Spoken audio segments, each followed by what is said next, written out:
problem of the day. Let's do it. Let's go. And we have a problem in volume today, all right?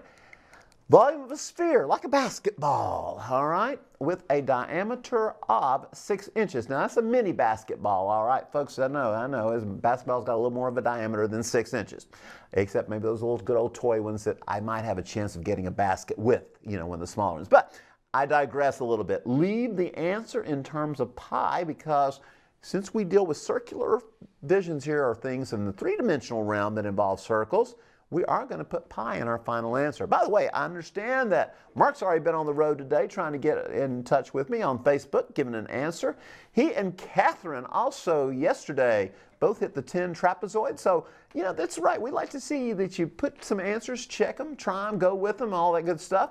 And we give you credit because we appreciate it when you do touch us on Facebook and also on YouTube. But again, I digress. Let's go to this volume problem and see what we're going to work with here. First of all, it's sort of like there's a formula. No, there is a formula. And that formula is volume is 4/3 times, are you ready for this? Woo, it's crazy. Pi, and you knew there'd be pi, I know, because it's circular, I think it's round. No, pi r squared. No, this time pi r cubed, all right? So we're going to go to the third power because, my friends, we're going to be spinning that thing in length, width, and depth. All right, so it's a three-dimensional figure here, a sphere, and there's our formula.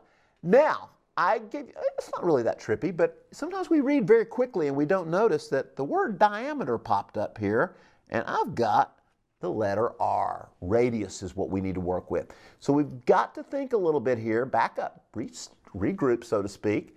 You've got 4/3, which is, some of you going, it's a fraction. We don't like that. Oh, yeah, we're okay. We're going to be fine. We're going to be fine. I gave you good numbers here. And pi will just hang around. But what we are going to do is we're going to put in the radius. Now, remember I said diameter in this problem is equal to 6. So what does that mean? The radius is going to be half as much. So we're going to put a 3 in there. So this one's not nearly that difficult, is it? It's going to be 3. We raise that 3 to the third power. Again, there's your formula. Don't worry about pi. So we leave it in terms of that. But you know what? Just for the fun of it, when we get there, we're going to talk about it. But by the way, final answer is going to be in cubic inches, because this is space inside the basketball, so to speak, or inside the mini basketball, as we like to say.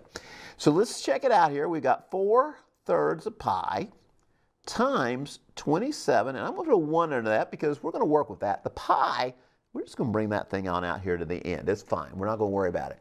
But we can certainly take care of 3 and 27 there, because 3 will go into 27.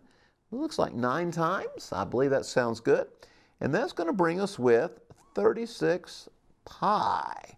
Now 36 pi, you say, well, that's interesting. And by the way, as I said, that is cubic inches. So, and many times we don't ever see these units pop up with pi. It's sort of like they're just an afterthought. But since we started with inches, we'll keep it in cubic inches for you. Now, in my mind, I'm going like, that's nice, 36 pi. It doesn't necessarily give me an idea of exactly how much it is. We always think, well, I guess it means you're going to multiply by 3.14. Let's go to the calculator and let's multiply by pi as far as it'll take us on this. Very irrational number we're going to end up with, because we're going to multiply it by the irrational number pi and give it some sort of an estimation. I guess we'll have to round off somewhere, because you know it rambles on forever and ever, sometimes like I do during problem of the day, right? Well, let's not go too far on that, Ernie.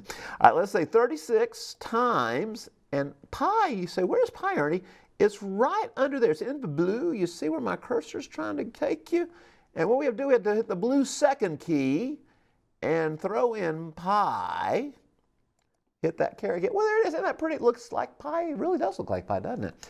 And if we want to get to a decimal, which we didn't have to, according to this, it said leave it in terms of pi, so 36 pi, but press enter, and life is good. We get a nice little approximation.